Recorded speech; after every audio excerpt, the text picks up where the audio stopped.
সন্তান। আমার বাবুর শেষ, আমার বাবুর কি আর আছে? মানুষের জীবনের শেষ কোথায় হয় কেউ বলতে পারে না। সামান্য একটি ভুলের কারণে মুহূর্তের মধ্যে শেষ হয়ে যেতে পারে পুরো একটি পরিবার। উমরা করতে গিয়ে তেমনি একটি মর্মান্তিক দুর্ঘটনা ঘটে পুরো পরিবার শেষ হয়ে গেছে। খবর নিয়ে জানা গেছে, সৌদি আরবে উমরা শেষে ভাষায় ফেরার পথে সড়ক দুর্ঘটনায় বাংলাদেশি একই পরিবারের 4 সদস্য সহ 5 জন জীবন হারিয়েছেন। দিবাগত রাত 3টার দিকে জেদ্দা থেকে ফেরার পথে আবহা শহরে এই দুর্ঘটনা ঘটে। দুর্ঘটনায় জীবন হারানো একজন মিজানের বড় ভাই বাহারুল আলম 5 জনের মৃত্যুর বিষয়টি নিশ্চিত করেন।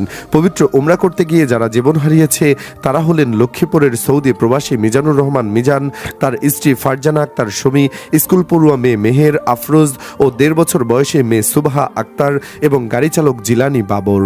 একই ঘটনায় জীবন হারানো মিজানের মেজ মেয়ে ফাইজা আক্তার গুরুতর আহত হয়েছেন। তাকে জেদ্দা শহরের একটি হাসপাতালে ভর্তি করা হয়েছে। মিজান লক্ষ্মীপুরের রামগঞ্জ উপজেলার ভাটরা ইউনিয়নের নলচড়া গ্রামের ওসিমুদ্দিন বেপারী বাড়ির শহীদ উল্লাহর ছেলে। গাড়ি চালক জিলানি একই ইউনিয়নের বিষ্ণুপুর গ্রামের পাটোয়ারি বাড়ির আবুল হোসেন পাটোয়ারির খোকার ছেলে। তাদের মধ্যে একজনের বড় ভাই বাহারুল আলম জানান, মিজান সৌদি প্রবাসী ছিল। 3 ফেব্রুয়ারি তার স্ত্রী ও 3 মেয়েকে নিয়ে উমরাহ করতে যায়। 5 দিন আগে উমরাহের উদ্দেশ্যে তারা সৌদির বাসা থেকে বের হয়। উমরা শেষে রোববার রাতে জেদ্দা থেকে বাসায় ফেরার পথে এ দুর্ঘটনা ঘটে। রামগঞ্জ উপজেলা নির্বাহী কর্মকর্তা ইউনো ফারাশিদ বিন এনাম বলেন, সড়ক দুর্ঘটনা সৌদি আরবের 5 জন জীবন হারিয়েছে শুনেছি।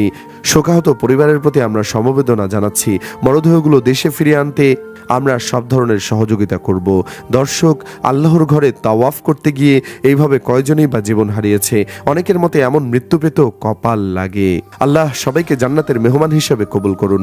একই পরিবারের সবার মৃত্যুতে আপনিও শোকাহত হয়ে থাকলে কমেন্টে আমিন লিখে যাবেন।